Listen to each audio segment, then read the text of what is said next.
Oke, baik. Assalamualaikum warahmatullahi wabarakatuh. Di sini saya akan mempresentasikan tentang laporan deteksi dini Fear of Missing Off untuk mata kuliah deteksi dini gangguan psikologi. Baik, nama saya adalah Nurgita Fitriasari dengan NIM 2019 10 23 03 11 408. Di sini saya akan menjelaskan pengertian dari FOMO itu sendiri adalah perilaku individu yang meliputi keinginan untuk tetap terhubung dengan hal-hal yang sedang dilakukan oleh orang lain, maupun terhubung dengan suatu momen atau peristiwa, sehingga membuat individu itu takut dan cemas akan diabaikan oleh mereka atau teman-temannya karena ia tidak terlibat dalam pengalaman tersebut. Jadi fear of missing out itu kayak individu itu merasa takut apabila ia tidak termasuk dalam suatu momen yang sedang terjadi. Kemudian selanjutnya itu ada aspek-aspek dalam fear of missing out atau FOMO.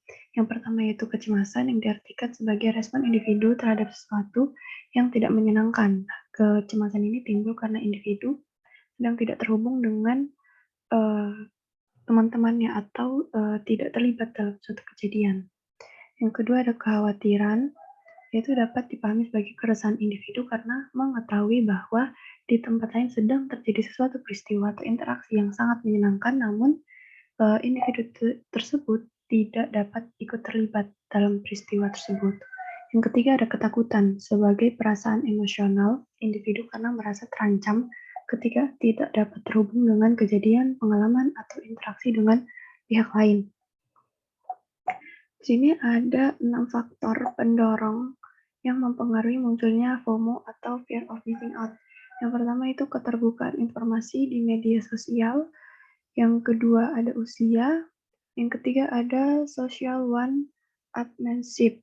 Nah, di sini social one-upmanship itu merupakan perilaku di mana seseorang berusaha untuk melakukan sesuatu seperti perbuatan, perkataan, atau mencari hal lain untuk membuktikan bahwa dirinya itu lebih baik daripada orang lain. Nah, yang keempat ada peristiwa yang disebarkan melalui fitur hashtag. Yang kelima ada kondisi deprivasi relatif, yaitu kondisi di mana yang menggambarkan perasaan ketidakpuasan seseorang saat membandingkan kondisinya dengan orang lain. Yang keenam atau yang terakhir yaitu banyaknya stimulus untuk mengetahui suatu informasi. Di zaman seperti ini kayak di zaman serba digital itu memungkinkan seorang untuk terus dibanjiri dengan topik-topik atau berita-berita menarik. Nah, kemudian di sini subjek saya itu berinisial NS yang berusia 20 tahun, yaitu seorang mahasiswi semester 5 jurusan farmasi. Saat saya melakukan wawancara, itu subjek itu mengatakan kalau ia itu sering menggunakan atau membuka media sosial seperti TikTok, Instagram, Twitter, WhatsApp ketika ia sedang merasa bosan. Nah, selain itu dia juga sering menonton drama. Subjek juga mengatakan seringkali ia melewatkan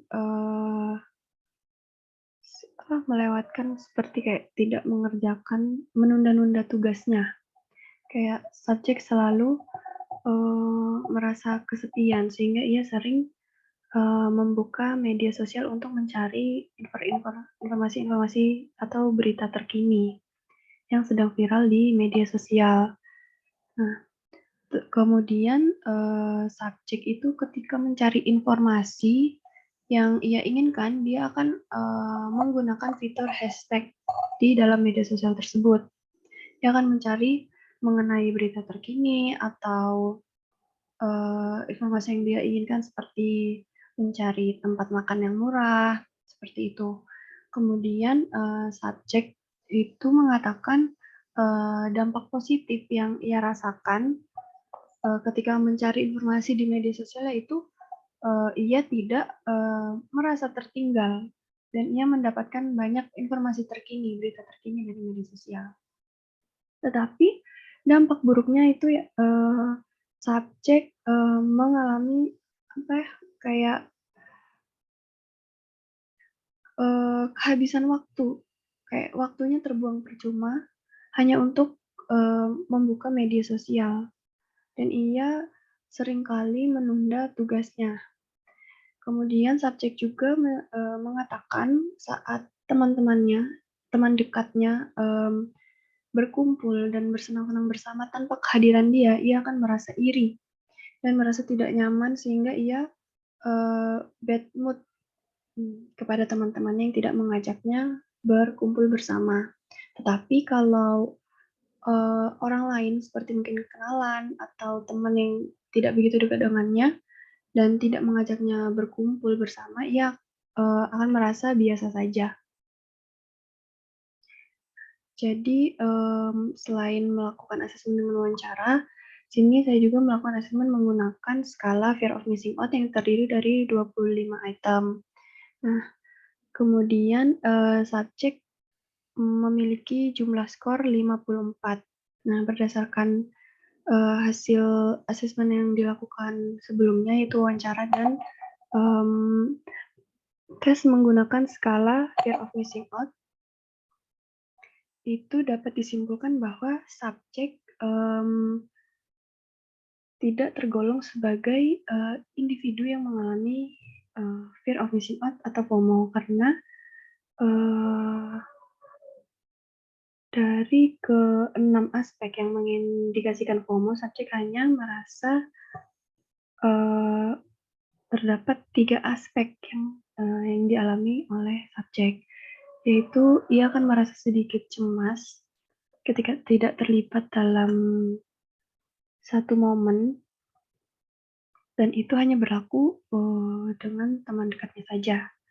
Kemudian, dari hasil asesmen, yang dilakukan, subjek itu, perilaku yang sering dilakukan oleh subjek itu tidak menunjukkan bahwa ada indikasi subjek mengalami fear of missing out. Nah, kemudian, dari, saran yang dapat saya berikan untuk subjek adalah untuk, tetap fokus dalam mengerjakan tugas dan, mencoba untuk mengendalikan dirinya sendiri untuk tidak, terus-terusan bermain handphone dan membuka media sosial, agar dia bisa cepat menyelesaikan tugas yang dimilikinya.